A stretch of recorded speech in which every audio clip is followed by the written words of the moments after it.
You got it. You are now about to listen to the Post Route with your host, W. Earl Kitchings. Good evening and welcome to the Post Route, the show where we dive deep into conversations with Black quarterbacks, both past and present. I'm your host, W. Earl Kitchings. This show is proudly brought to you by Quarter Five Back, the preeminent fraternity for Black quarterbacks and home of the prestigious BIP Memorial Trophy. The BIP Memorial Trophy is the only award, national award that is, that honors both the top HBCU quarterback and Black quarterbacks from high schools around the nation. We're always excited and thrilled to be with you tonight. And if you enjoy our content, ask you to do a couple of things.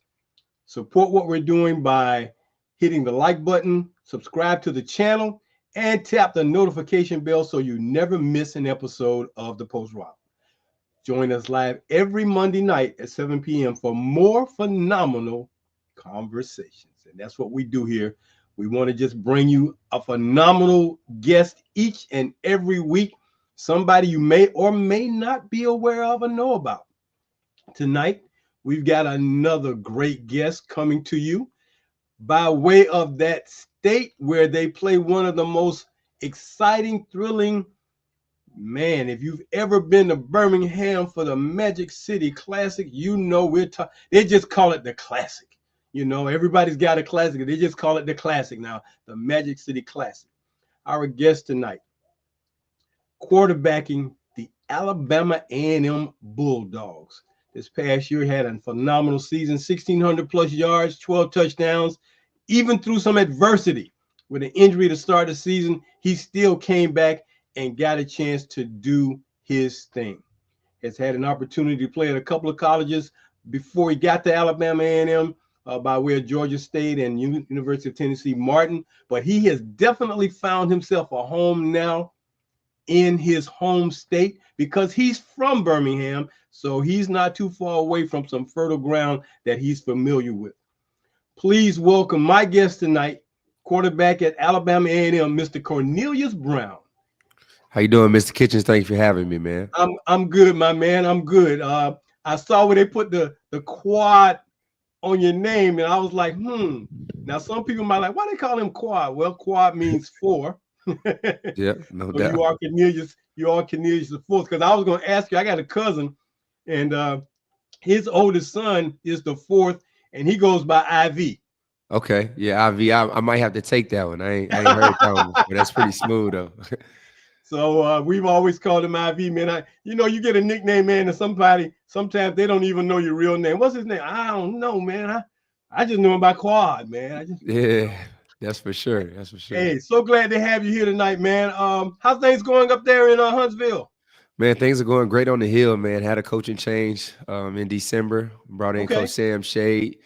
He won the SIAC down there at Miles College, and what he there was you able to go. do with that program is phenomenal. I mean, he inherited a team with 3 or 4 wins. They had, I think, 2 wins in his first season, and then 2 seasons later they have 12 wins. They get their first Division II playoff win in program history. You know, that's major for Black college football. They went up there to Carson Newman, beat them in the first round of the playoffs.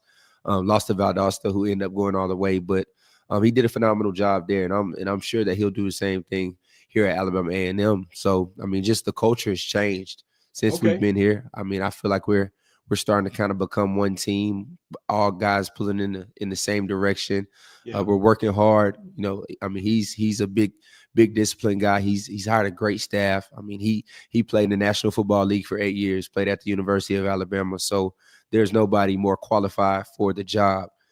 Or there was nobody more qualified for the job than Coach Sam Shea. So, I mean, it's cool under the shade here up on the hill, man. I'm excited. I'm excited for what he's going to do for this program. Like I said, we're all pulling in the same direction now, starting to kind of create our identity as a team, as an offense, as a defense, and as a complete unit. Man, we're working hard. Got some pillars that we live by: discipline, accountability, effort, character, and I mean, we're starting to really prove something special here. I don't think that we'll have any growing pains, you know, with the new staff. I think, you know, we'll hit the ground running. I'm really excited for the future of this football program under Coach Shade, and I think we got something good brewing here up on the hill.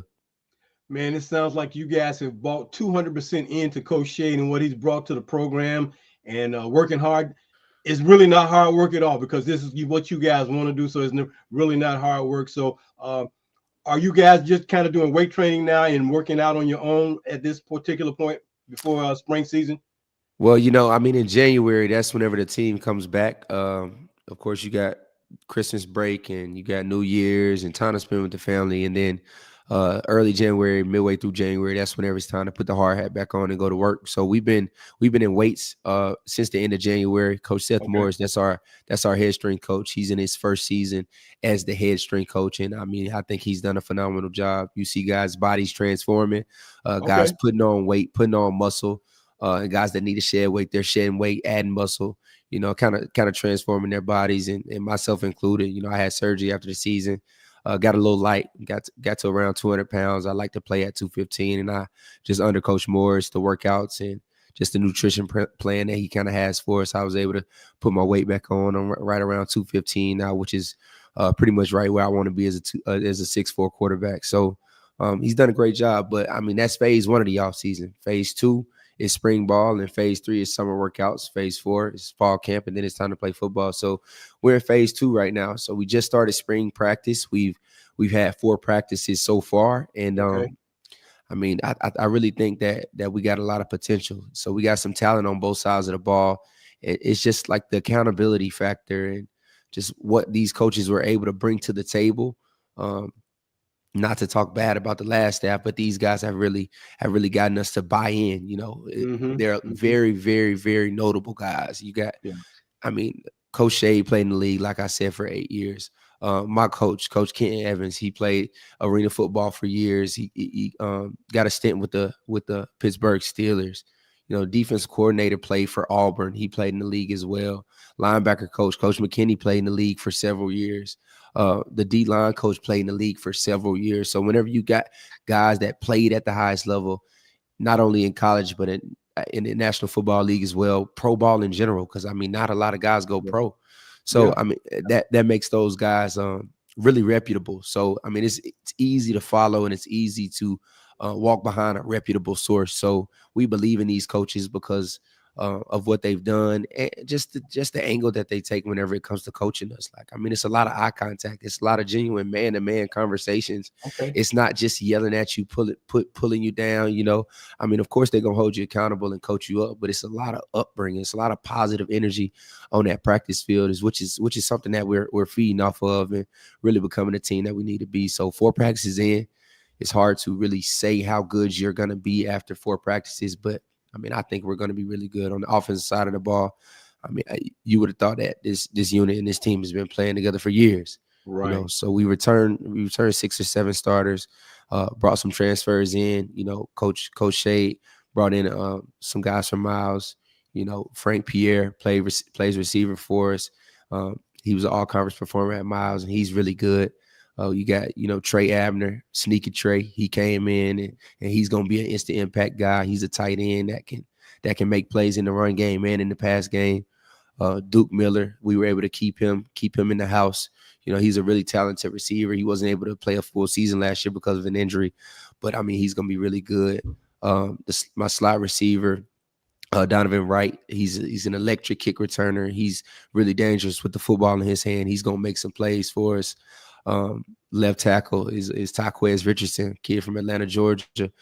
He was a true freshman last year. Actually won the job, was a starter after fall camp, but ended up getting injured. So, he was able to preserve his red shirt, which is good for him.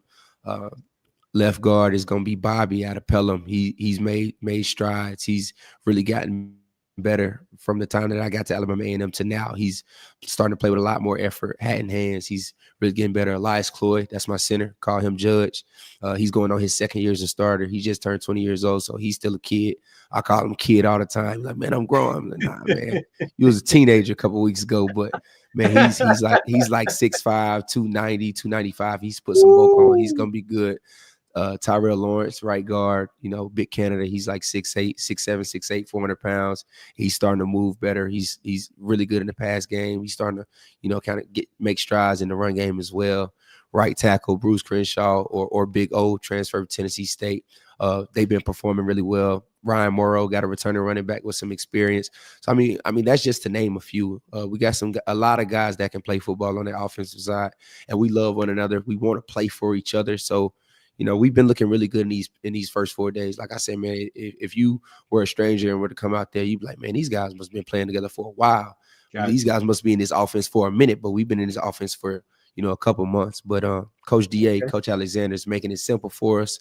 And I think we got some really good position coaches that kind of simplify the game for us as well. So we can just go out there and play and not have to think too much. And we've been performing well. Well, what I'm hearing, man, is like swag.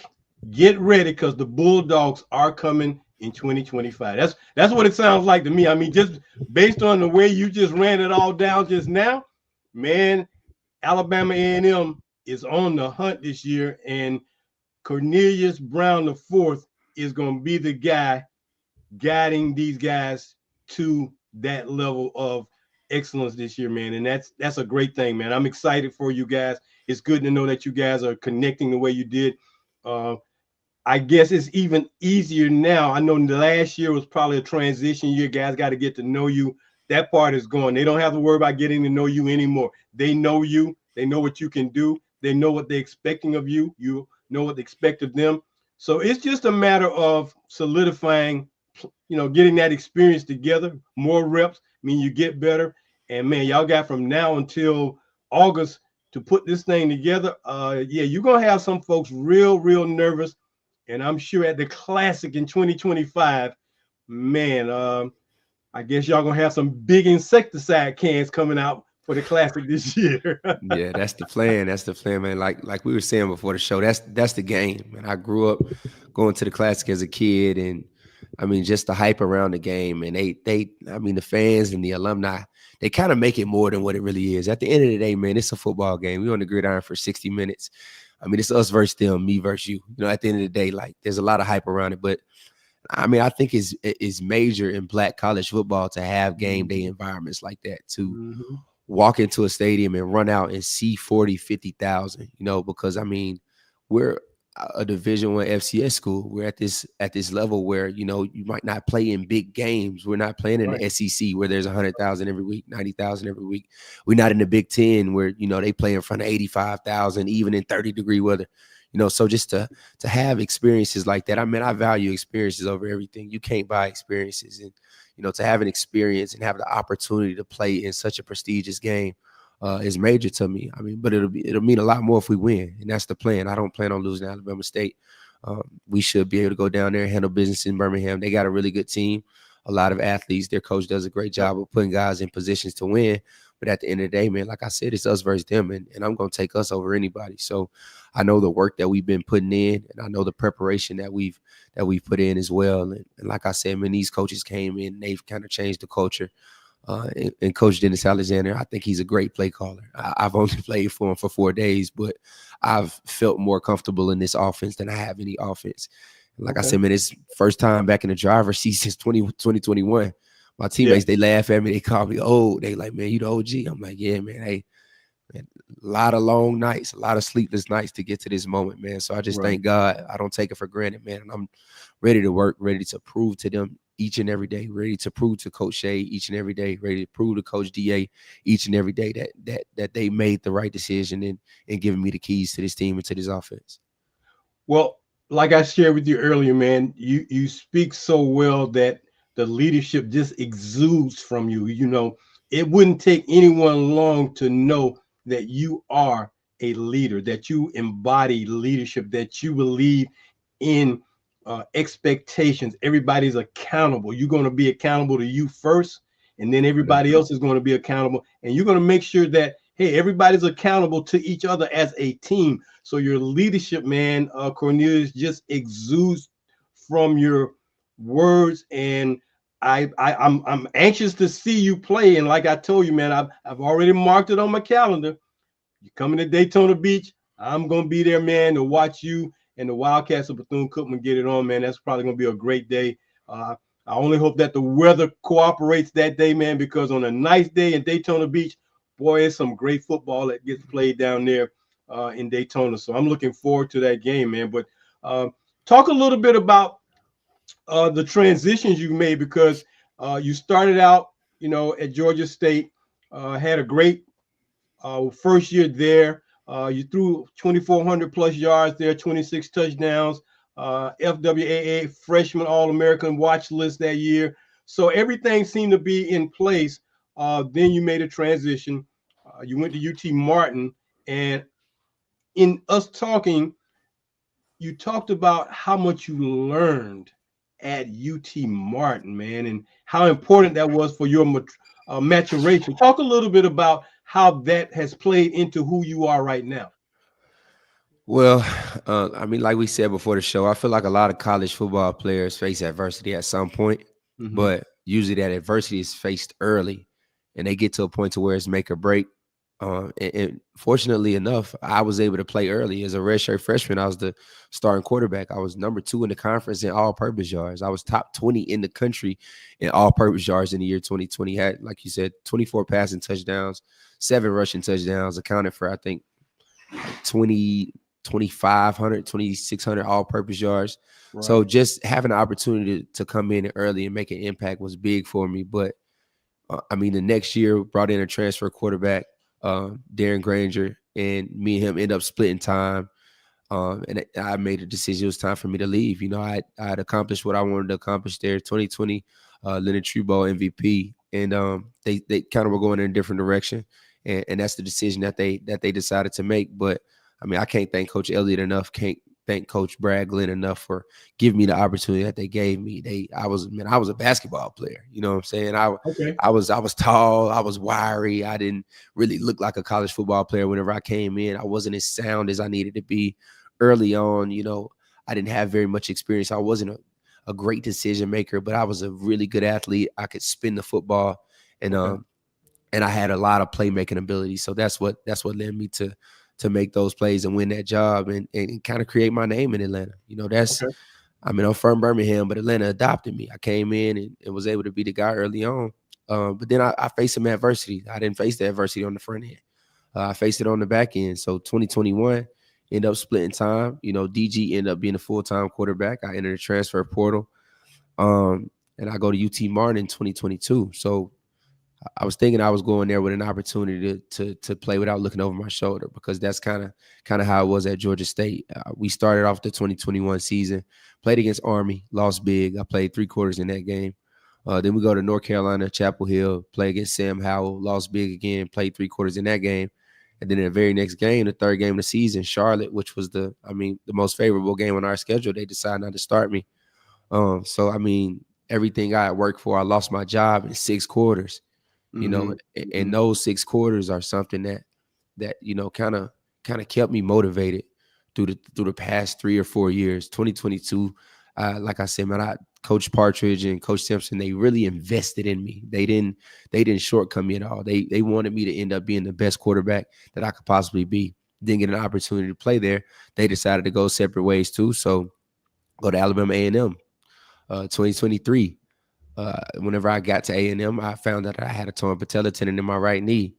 So I played the first game, didn't like the trajectory of the season. I wasn't mentally prepared, wasn't physically prepared. I was undersized. I was injured. I didn't really know the playbook, didn't really know the offense, didn't really know the guys, didn't really have the locker room, because I had just gotten there in that June. So and I was injured. So I decided to get the surgery. Didn't play in 2023, kind of put myself in a shell.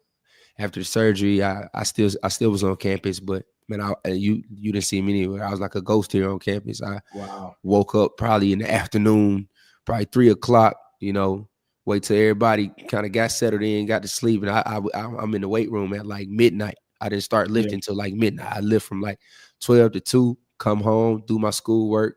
And at this point, it's 5 a.m., 6 a.m. I'm going back to sleep, and I'm doing it again the next day, waking up at 3, eating, doing some schoolwork, kind of hanging out, and I'm hitting the weight room again, 12 a.m. I'm the only person in the weight room. So, I mean, that was just like a period of isolation where I really had to find myself and ask myself, like, man, is this really what I want to do? Like, I never wanted to have knee surgery. I used to always look at guys that had knee surgery like, dang, man, he got it bad. Like, I don't know if I'd be able to fight through that. But with just the confidence that I had in myself, knowing that I can play football. I've done it before. I've been top 20 in the country in all-purpose yards as a Mhm. 20-year-old. So I know I Mhm. can play this, and man, leaning my faith on the Lord, man, knowing that He's gonna keep me up, and He did. So kept my confidence. Um, and I ended up being dismissed from the team in 2023 after I decided to get surgery. So I had to enter the transfer portal. Ended up talking to Coach Maynard and talking to Coach Ma, and they decided to take me back. When they took me back, I was the last quarterback on the depth chart. So they said, Mhm. yeah, you can come back, but you're not going to be on scholarship, and you're probably not going to be the starter. I said, all right. Man, I just, like, again, I put faith in myself, put faith in the Lord. I said, man, I know I'm better than these guys. And that's no offense to those guys, because they were good, really good football Right. players. But I, Right. I knew me. I said, man, I'm going to beat these guys out. I know that I'm no foreigner to adversity. I'm going to beat these guys out. And that's what I did. So now get to 2024, and I think I'm going to be the all-time starter. I played considerably well versus Auburn. We didn't play well as a unit, but I did some good things too, for 182 yards in like three quarters. So I had a decent body of work that game. Then we played Kentucky State in the Lewis Cruz Classic, win player of the game in that game. I think I had like 260 some yards, 4 touchdowns. Um, then we go down, play Austin P. I know. Then third game of the season, we play Georgetown. We start off kind of slow. I think I had 175 all-purpose yards in the first half, but we just weren't scoring points. weren't very efficient in the red zone. Mhm. And Mhm. I was playing good, but not great. But because the offense wasn't moving, they benched me, so I didn't play in the whole second half. And go down to Austin P, and I play okay, play average, split time with another guy. And like I said, they decided to bench me after that game, so I moved to the third string quarterback going in Jackson State. So don't I played 2 snaps versus Jackson State. Uh, play a little bit homecoming versus Bethune Cookman. Played in the fourth quarter. After that, we played against Southern. Didn't play at all. Southern game. Didn't play a snap. Then we go to Arkansas Pine Bluff. X struggles a little bit, so they put me back in the lineup. And I think I went like 9 for 11 for 75 yards. Just did my job. Scored on 7 consecutive drives, and we win that game big down there in Pine Bluff. So, and then that takes us to the Grambling game. So Grambling game, we won that game 22-19, I believe. Defense played extremely well. Offense, we did our job, and I was able to kind of re-secure the job that game. I think Yeah. I had Yeah. I think I had like 250 plus yards. Um, I had 2 touchdowns, so played well that game. Then the very next game after Grambling, we go play in Itabena, played against Mississippi Valley. I had 5 touchdowns, 272 yards, conference player of the week. Then we go to play against FAMU at FAMU. I had, I think, a touchdown, 202 yards, but I almost broke my finger in that game, actually. So Mm. dealt with some adversity then. So my finger is crushed. I ended up throwing a ball, and my hand got stuck in between my face mask and the Oh, defender's wow. face mask. So it was bleeding, it was swollen. So I missed like 4 drives that game in the third quarter, early fourth quarter. Right. Right. Well, really end of the third, early in the fourth. So missed some significant moments in that game that I wish we can get back, but we ended up falling short that game, 28-20. But it was a roller coaster, but I just had to stay even keel. Like I Yeah. said, man, Yeah. just throughout my whole career, I've been confident in myself, confident in my ability, confident in the Lord, leaning on him, knowing that he was going to give me an opportunity. And he gave me an opportunity this coming year, 2025, back in the driver's seat. I mean, physically, I feel the best that I've ever felt in my career. Mentally, I Okay. feel more clear than I ever have. And I feel like the coaches have done a great job of assuring me based on their evaluation of my film, my tape, saying, okay, yeah, I think Quad is the guy. He deserves it. He's remained steadfast through his whole career process. I'm an older guy. The quarterback, especially for a new coach, that's usually the biggest concern. So, not being worried about the quarterback and able to put an emphasis on other places and fill other spots, I think that's big. So hopefully that takes some pressure off Coach Shade and his staff. So, man, like I said, I don't take it for granted though, man. I've been on that bench before. I face some adversity. So I mean, it's me versus me every day that I'm out there on that field, and I just want to be the best that I can for myself, for my team, and really prove Coach Shade, prove him right. You know, let him know with my play and my leadership and the work that I put in that he made the right decision and you know, making me the presumptive starter going into the season. Well, obviously, when you have the kind of confidence in yourself that you have, when you believe in yourself, it really makes up for some things because when you start having doubt, when doubt sets in, you can't perform well. There's a lot of things you can't do well. You really can't think clear. And those are some of the things that, as you've grown and listening to you talk about your growth, even though you've had adversity, each one of those adverse times was an opportunity and has been an opportunity for you to grow as a quarterback and as a man, so that when you face adversities again, even when your football career is over, life will continuously bring adversity to you. But as we all know, that it's how you handle adversity that will talk volumes about your character. And when I heard you talk about the fact that Coach Shade has a pillar and it's called character, you know, what do you say to young guys who are looking up to you, who are in high school, about just that one particular word, character, in being a better football player and a better person? How do you talk to them about having that better character? Well, I mean, first and foremost, man, I'm a man of faith in. I mean, Jesus Christ was perfect. So, you know, he Yeah. came and lived a perfect life for 33 years. And that man died for our sins. He saved us. So that's the role model that we all should have, you know, as human Okay. beings. So trying to live a life where I'm bearing fruits of the spirit, you know, I mean, Okay. gentleness, self-control, you know, compassion, just trying to be a good person each and every day. Because at the end of the day, like, I mean, I'm condemned. I'm a sinner. We're all sinners. Like, Right. you know, if it wasn't for Jesus paying the price, like, we'd all be doomed and we'll all go to hell. So, you know, that's one big thing. I feel like I try to live my life, you know, to kind of reflect his life. I'm not saying that I'm perfect, because I mean, being a Christian, saying Jesus died so I can sin less, not Yeah. Jesus More. died so I can be sinless, you know, Yeah. because none of us will be sinless. So, I mean, knowing that and having that as the root and as the foundation of who I am. My dad's a pastor, and Okay. I grew up Okay. in the church, so that kind of helped mold who I am as a person.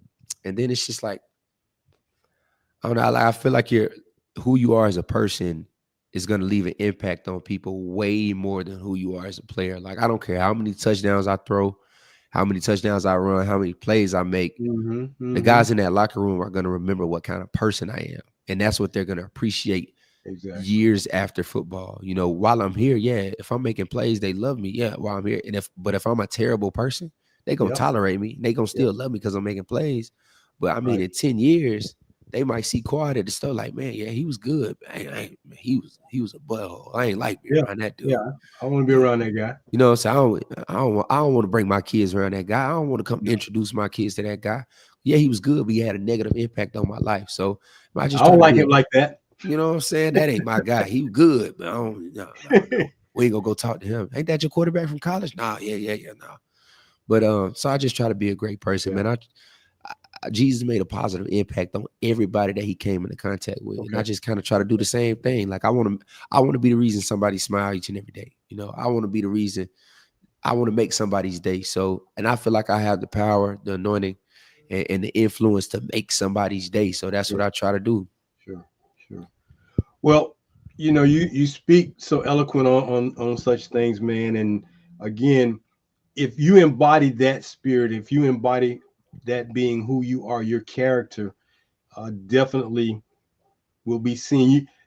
You may not even have to say a whole lot, but your character, just you standing in the way you conduct yourself, the way you carry yourself, says so much about who you are that sometimes you don't have to say a whole lot of words. Whereas other people, man, they just talk Yeah.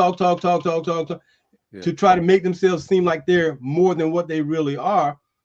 And they want everybody to look at them, but it's not necessary. So to again hear you talk that way, again, it just gives me confidence and belief in knowing that you are a very quality individual. You're well grounded. and your upbringing, your parents, your father being a minister, that has a lot to do with it. But at the same time, Cornelius has to learn how to do things on his own, because they can't, when mom and dad not around, who's carrying you? Who's gonna, make sure that you're doing the things you need to do? And that's that self part of you that has to come forth. So I appreciate you saying those things, man. I mean, big props to you for doing that. Look, we're gonna take this quick time out, man. I'm gonna come back, man. We're gonna talk a little bit more. I'm gonna get into that other game we both love when we come Yeah, back. the game you All love to hate. right. All right. Our guest tonight here on the Post Route is the phenomenal quarterback at Alabama A&M, who is putting it up and putting it down, saying that the Bulldogs are going to be a force to be reckoned with in 2025, and that's Cornelius Quad Brown. Stay with us. We're going to come right back after we do these quick commercials.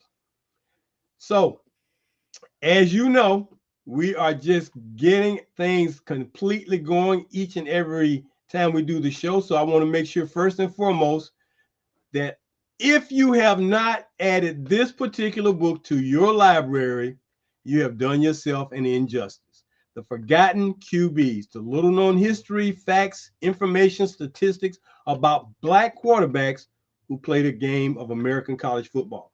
This book that I wrote is so full of information that, man, it'll probably take you 6-8 months to get through it all, because information about all these guys from 1903, 1990, quarterback statistics, other articles, everything's in the book. And as we've shared with you, we're already working on volume 2. But this book is the one that got everything started. So get you a copy of it. Go online, place your order. You can click on the icon for the book. The book is only $35. We'd appreciate if you support us and purchase a copy of your book. Tell you what, if you don't want to get the book for yourself, make it a gift for someone else that you like or love. Give them this book as a gift. The Forgotten QBs, written by Earl Kitchings. Thank you very much. $35. You can get it. Go online. We take Zelle and we take Cash App for payments. Then the other thing, when we get to our merchandise, our logo t-shirt. This is the basic logo t-shirt. It's only $25, made out of soft cotton. Got our quarterback back logo on the front.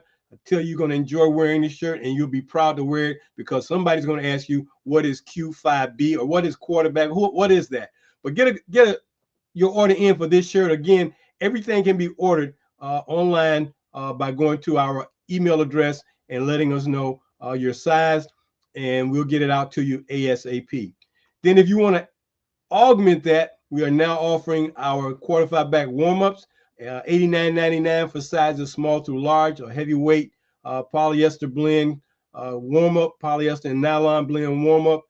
For 2X to 4X, it's $109. Again, you can just order it through our email address. We are working to build our quarterback store on our website, so that'll be coming up. We are always working to improve what we're doing. So just give us some time as we continue to build and grow. But order one of these if you like it. And then finally, we've got the 2 other shirts that we ask you to look into. Our sublimation logo t-shirt, which our full logo on the front and back, Q5B on the back, and then down the sides, like we always say, the preeminent. We are the preeminent fraternity for Black quarterbacks. That shirt is only $40. Sublimation, breathable, wears very well. You can get it in your size. Always a little extra for the 2X to 4X. And if you don't like that, hey, how about this? Get you one of these golf shirts at $55 again. The sublimation golf shirt, our logos on the front and back, preeminent, the preeminent on the sides. I guarantee you'll love it. So get your orders in and let us know what we can do to help make you look good on the outside as well as you look on the inside. All these things, go to our website at quarter5back.com and put in your order. We're going to get back to our guest now, Mr. Cornelius Quad Brown the fourth. Man. So now that you guys are in the spring practice, you're not in the tour days yet, are you? Is it just like, some light workouts? What's going on with your workouts right now? Well, so I mean, of course, we got practice. Usually, we'll do like on two, off one. So we'll practice. Didn't practice today. Practice Saturday and Sunday. Supposed to Okay. practice Friday and Saturday, but it was a little cold on Friday, so we bumped that practice to Sunday. So Friday, Saturday, then we were off today. And the days that were off aren't really off days. We're just not on the field. So today we Yeah. had team meetings, 5:30 in the morning. Team meeting, and then we had unit meetings after that. So unit meetings consist of installs and just kind of doing some housework, cleaning up the things that Okay. we didn't necessarily do well in the last couple practices, and that just gives our coordinators an opportunity to talk to the whole team, right? Because coordinators are position coaches as well. So Coach Dennis Alexander is our offensive coordinator, and he's also the O-line coach, which is Okay. unique because usually the offense coordinator is a quarterback coach or There you go. possibly a receivers coach. But I mean, Coach Alexander does a great job of calling it, and I mean, based on his play calling, you wouldn't know that he's just no line guy. But he also Okay. has a great staff around him. Coach Antonio Carter, who was a mentor for me, man. It's just crazy how God worked. He's a mentor for me whenever I was like 15, 16 years old. He taught Okay. me coverages. He taught me, what cover 2 is, what cover 4 is, cover 3, different blitzes. So he kind of taught me the base level Yeah. knowledge of what I know about football and about defenses because that's important. But anyway, Antonio Carter, he's the wide receivers coach. He does a great job with those guys. The quarterback coach, Coach Kenton Evans, he is he played for the University of Memphis. Also played at Tennessee State, and again, I said he played for the Steelers for a little bit. Got in with them and played a running ball for years. He's the quarterback coach. Coach Mai is our offensive analyst. He was the quarterback coach also last year with the last staff, but he stayed. He brings a lot of value to the program from the director of operations standpoint. He's also an Mhm. offensive analyst for us. So, we got great guys around Coach Alexander. He does a great job of letting those guys coach us, but it's Yeah. really important that he, installs the plays because he's the one that's going to be calling them and gets in front of the whole team. So I'm kind of long winded, but yeah. So team meeting, Okay. unit meeting, where we do installs and put in the new plays that we're gonna run in the days to come. And then we got different wait times, just predicated on our schedules. Yeah. So I mean, we had team meeting 5:30, position special teams and team meeting 5:30, unit meeting at 6 from like 6 to 6:30 or 6 to 7 ish. And then we got different wait times. My wait time for today was 10 o'clock. And just the beauty of it is I'm a grad student, so I only have to go Okay. into class once a week. So Okay. that's how I'm able to play on the golf team because I don't have to go to class. Like I do football in the morning and everybody else, they go into class. And I'm like, man, I'll holler at y'all. I'm gonna go put on my polo. Like, you know what I'm saying? Like I'm gonna go to this calf after our meetings when we watch film, then I'm to the course. And I really appreciate Coach Shay for giving me that opportunity. He's like, man, like, I mean, as long as your leg get in the way of football, I said, no, nah, football, that's what pay the bills. That's what's gonna, make me the paper. And like, man, our golf team just went to Puerto Rico this past week, and they What? actually won the Hornet Invitational. So shout out to Okay. the Alabama A&M golf team. Shout out to my teammates, man. They just Okay. won the Hornet Invitational, but everybody was like, "Oh, you going to Puerto Rico? Going to Puerto Rico?" I was like, "Man, I can't even go, man. I ain't finna go ask Coach Shade if I can miss the first two spring practice. What I look like the starting quarterback missing the first two spring practices. So, I mean, but it's all good. I got a couple Yeah. tournaments I'll play in later this season if I qualify, when Okay. I qualify. But yeah, today was just meeting and weights, and then tomorrow Okay. we'll be on the field at 4:45 in the morning. Not even bright and early, before bright and early. So Okay. be on the field early, and then we'll practice tomorrow and meet, watch the film, and practice again on Wednesday. Then we'll meet again as a team and as a unit on Thursday, and then Okay. Friday we'll practice again. Saturday that'll be our first scrimmage. All right. Now I gotta ask you, being that you are at Alabama A&M, I gotta ask you a little bit about the Alabama A&M history. Okay. Now, of course, you're familiar with Akil Glass, who was there just before you got there. Yes, sir. Phenomenal quarterback there, did some things, man. He was all that. Yes, But sir. when I take it further back than that, man, because one of the things I do is research and talk about guys who shoulders you stand on. The one name that really stands out from back in the 70s is a guy by the name of Henri Jackson. I've heard of Henri Jackson. Don't know Henri much Jackson. about him. I'm gonna have to do my homework on him now. Okay, he was that guy. Mm, Now, he was that guy because he had a receiver that before Alabama A&M got in the SWAC, they used to be in the SIAC. Mm-hmm. right? And when Henri Jackson was playing ball back in the 70s, he had a receiver that everybody knew who the ball was going to when Alabama A&M played. Mm. And his name was John Stallworth. Know that guy. I know you know that Know guy. that guy. He was the playmaker, man. And hey, you didn't even say John Stall. Everybody just said Stallworth. When Yeah. Stallworth coming to town, man, golly. So Yeah. between those two guys, man, to know your history and know that you are at a program where the legacy, the tradition, man, is steep. It's been guys there who have done some things, man. You will now add Cornelious Brown the fourth name to that record book, because Amen. when it's all over, your name will be amongst the rest of those guys who have been outstanding quarterbacks there. So I just wanted to definitely share that name, Henri Jackson, with you, because a lot of times, guys your age, if there's nobody to tell you about guys from back in the day, it's like, man, I ain't never heard of that guy. I don't know that guy. But that guy could walk up to you in practice tomorrow and you're like, man, who's that old dude over there? Yeah. Somebody say, man, that's Henri Jackson. You're like, who? But now, if they say that to you, like, oh, that's Henri Jackson, man, let Yeah. me go ahead and shake that guy's hand and just say, hey, man, thanks, because Right. I'm standing on your shoulders. For sure. So he was an outstanding guy, man. But that doggone John Stallworth, man, oh my God, Yeah. From Alabama A&M to the Pittsburgh Steelers, 4 Super Bowl rings later, that Man. dude, hey, so that history that you are steeped in right there in Huntsville, man, on that campus, on the hill, Yes, that's sir. interesting because I didn't know that y'all call that the hill. I didn't know that. Yeah, the hill. Well, they call that the hill, right? Because I I think went to that school on the hill too. so. What's that, FAMU? You know. Man, we the Hey, hill. hey, Yeah. hey, hey, hey. They I'm say just they saying, say man. y'all like the highest of 7 hills or something like that. It's 7 it's 7 hills. Us, we the hill, the one and only. Know what I mean? Yeah. So Well, what can I say, man? Because when for those of us who go to FAMU, we'll say A&M, and people like, what you mean, Alabama A&M? Is like, oh, that's right. We have to say FAMU. Y'all right, say A&M to make the distinction. But it's all right, good, man, because hey, you know what? We all family. for It don't sure. matter. All A&M, under the HBCU FAMU, umbrella.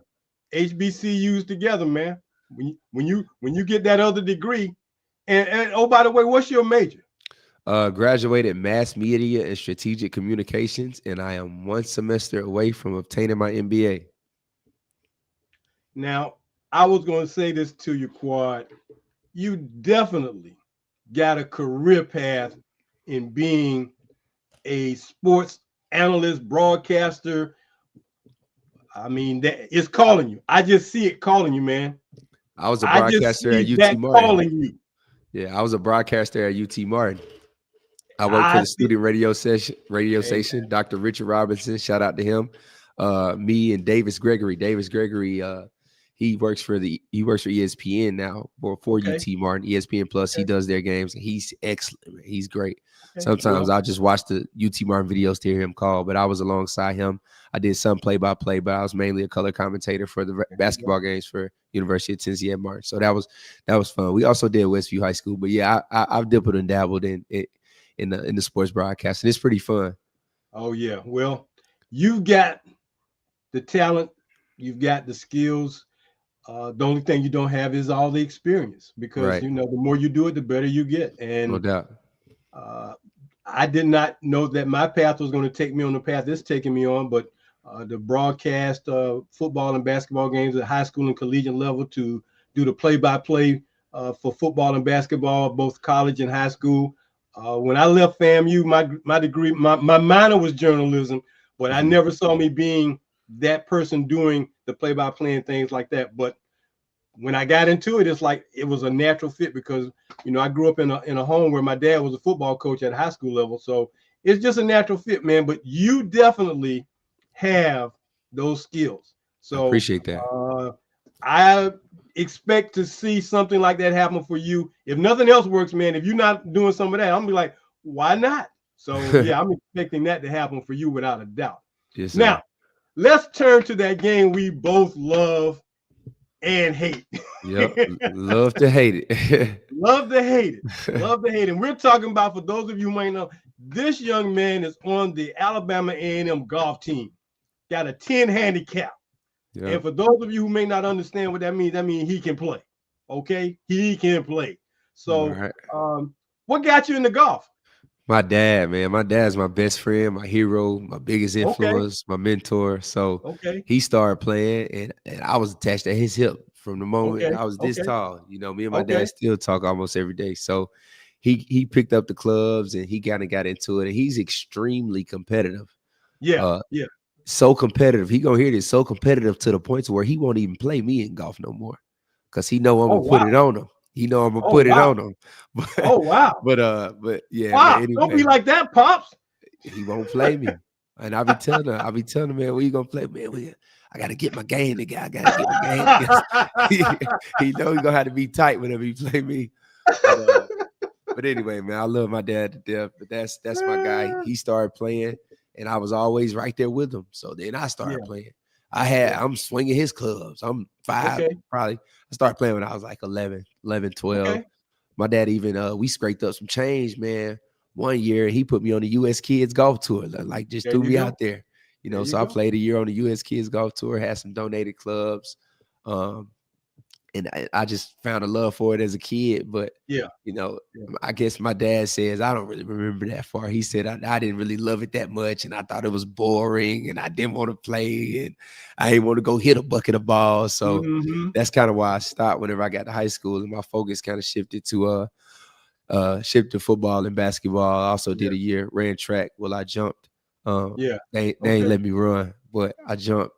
So I was an all-state long jumper, all-state high jumper. I think I placed Okay. fourth. I placed fourth in the state in both long and high jump. And I ain't even know what I was doing. I was just out there running and jumping. Like, Gotcha. yeah. So had fun doing that. Was a North-South all-star in basketball and was all-state in football. So focus shift to different sports and just had different priorities. But then my sophomore year, I came back home from school and I saw my dad's clubs. I was like, oh, I forgot about golf. I said, man, I did used to play a little golf back in the day. Like Yeah. I was pretty Yeah. decent. Like I placed in a couple tournaments down there on the US Kids Okay. Golf Tour. I didn't even know how good I was. Like I was out there. I, Wow. I shot like 71 whenever I was like 12, 13. Wow. So Okay. Okay. so I'm like, man, let me. My dad, there's dust on these clubs, man. These clubs still got dirt on it. They ain't got no club head covers. My dad was focused on providing for me, my little brother, my little sister, my older sister. You know what I'm saying? Like I got siblings. My dad ain't worried about no golf, man. I'm taking these back with me. So I used to ride the Greyhound from Birmingham, from Atlanta to Birmingham. And Right. I stuffed them things on the Greyhound, brought them back to college with me. He didn't even Wow. notice. He didn't even notice till like months later. Man, where my clubs at? I said, oh yeah, I'm probably about 15, 20 rounds in with them clubs. Yeah, yeah. What you think? You probably ain't gonna get these back. What you think about that? Like so yeah, I took his clubs back with me, man, and I've just been back at it ever since. That was like my sophomore year Hey, of boy, college. your dad is happy you took his clubs because that gave him an excuse to get a new set. It gave him an excuse to not play me no more. That's what it gave him an excuse to do. That's what it gave him an excuse to do. Boy, you know your phone gonna blow up later on in Yeah, life. he's just gonna be looking and laughing like, man, he can't beat me. He know the real is though. He messed up put me in the game of golf, but man, that's my golf partner for life, man. We ain't played in a minute, but when we do get out there, man, it's fun, man. It's like I created a like a 10-minute short film, like a documentary on. It was called uh finding fairways isn't easy for us, and it was about the struggle Right. for minorities Okay. in the game I of like that. golf. I I like had a that. filmmaking class at UT Martin. That was the final project, and I interviewed my dad. And we just talked about the game of golf. We talked about the impact that Tiger Woods had. Talked about Yes, sir. why it's a struggle for minorities to really get into the game of golf. Why we aren't accepted in the golf society. The bridges, the barriers. So that was really fun. That was something I was able to do with him. But yeah, my dad got me into it. Yeah.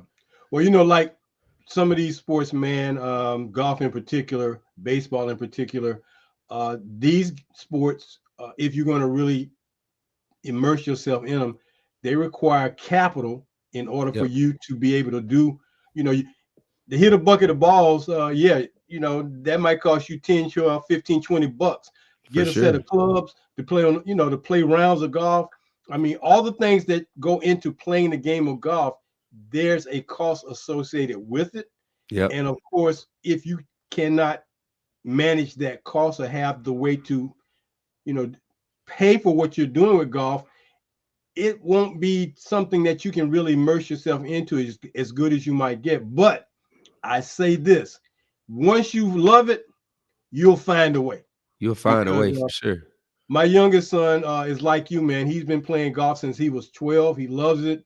Yep. He can really, really play. We were talking about maybe getting him. He really wanted to try to make a run at going on the tour Hmm. when he got out of college.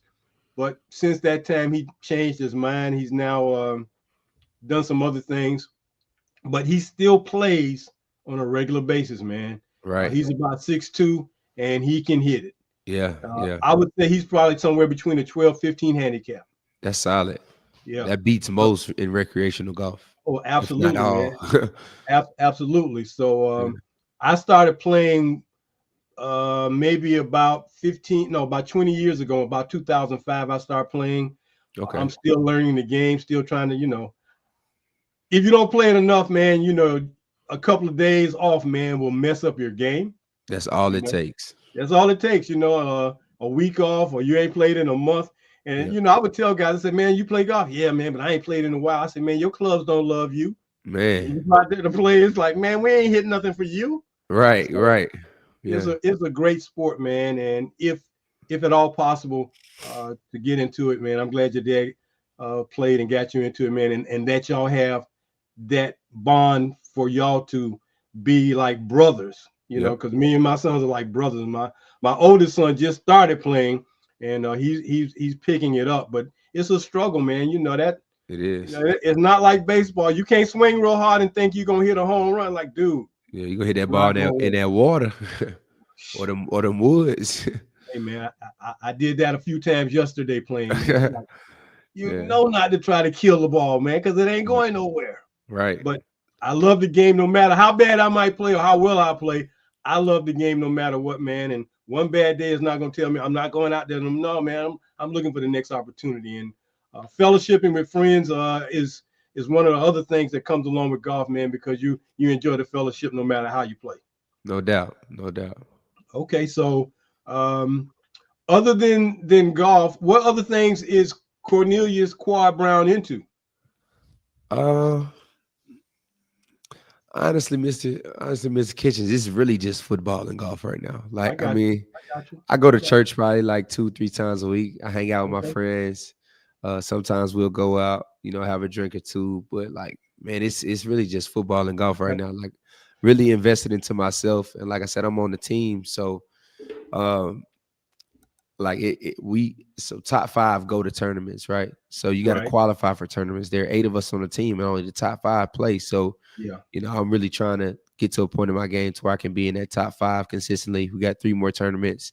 Got the Big Blue Invitational hosted by Tennessee State in Nashville, the Yeah. SWAC Championship down there, Oxmoor Valley in Birmingham, Okay. and my teammates they've been playing. They've been playing well. I haven't qualified to play for in a tournament yet this season, and I've been pretty busy with football also. But we qualified to play in the PGA Works tournament at Whistling Straits in Wisconsin. So, I'm really trying to refine my game in these next couple of weeks so I can play in these Sure. next 3 tournaments. But also do some influencing on Instagram. So I Okay. got a handful of videos, a couple of videos that have done some pretty good numbers on Instagram. Okay. And I met some great people in the influencer world, like Evan Thompson. I guess you could say he's like my mentor per se whenever it comes to Instagram influencing. He signed me to his brand. That was my first brand deal called Dual Sport. And Okay. he played football and golf in college as well. So he played at I believe Florida Tech, and then I know he played at Kennesaw State, played football and Mhm. golf at both schools at a high level. He's All-American linebacker and a really good golfer and Okay. contributed for their golf team. So Instagram influencing, that's something that I'm kind of passionate about and that I'm gonna be able to do before and after college, before and after the NFL. I mean, it's just creating content. People find interest in that, I play football and golf at the collegiate level, at the D1 level, and I'm a black golfer. You know what I'm saying? So, Yep. just Yep. opening that door and showing a lot of young black guys and just people in general that we can play the game of golf that's quote unquote a white man's sport. So I enjoy it, the influencing. I've gotten some deals. Like I said, shout out to Evan Thompson. That's my guy. He really encouraged me to kind of dive into the influencer realm. He's like, dude, like, bro, do you understand who you are, what you're doing? He's like, dude, you're playing quarterback and you play golf at the D1 level. He's like, there Mhm. aren't very many black representatives in the game of golf, especially in the influencer realm. He's like, bro, you could take off. He's like, if I didn't know you, I'd watch your videos. And he kind of reached out to me first. I posted a video of like a day in the life playing both. And he was like, bro, this is dope. Like, I like what you're doing. Like, he was like, man, keep going. And I'm like, oh, that's Evan Thompson. Like, I had already Mhm. been following him for like a year or so. So, we were able to connect, and that's a big connect for me. He's kind of like my mentor and influencer around. And like I said, Dual Sport, that's the brand that he has. He signed me to Dual Sport. Also, I'm also partnered with Black Bald Golf. That's a brand by a black guy in Atlanta named JG. Black Bald Golf. He just talks about finding your way in the game. As Yeah. a, as a black guy, and he's into fashion, so all his stuff is pretty fashionable. It's nice. So partner with him. Partner with another brand named Just Birdie, and an Okay. NFL alumni. His name is Travis. He played for the Miami Dolphins. Travis also played for the Kansas City Chiefs. Played for LSU in 2004. Won a national championship. So I Okay. just partnered with him as well. His brand is called Just Birdie. So excited about that partnership. And the two most recent partnerships that I have are Tacoma Golf. Tacoma Golf is a brand that creates clubs and they create gear. So Okay. I just got just turned in my specs to them for a brand new fitted set from them. Look forward to representing that brand and creating content with their stuff, and also Lab Putters. That's they're on the rise right now, man. They're talking about central balance whenever it comes to putting, because as a golfer, it's hard to keep that club head square, Yep. and Absolutely. they're big on square to square balance. So Okay. the if this is the putter head, if this is the face, the shaft comes directly into the center, and their ideology is that this face is hard to Yeah.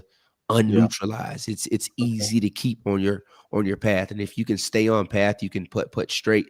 And if you got a good read, it'll go in the hole if you got good speed. So I just signed with Lab Golf, so I'm excited about getting that putter in the next couple of weeks. And those are just some windows of opportunity that I got from being an influencer, using my Instagram following, um, Okay.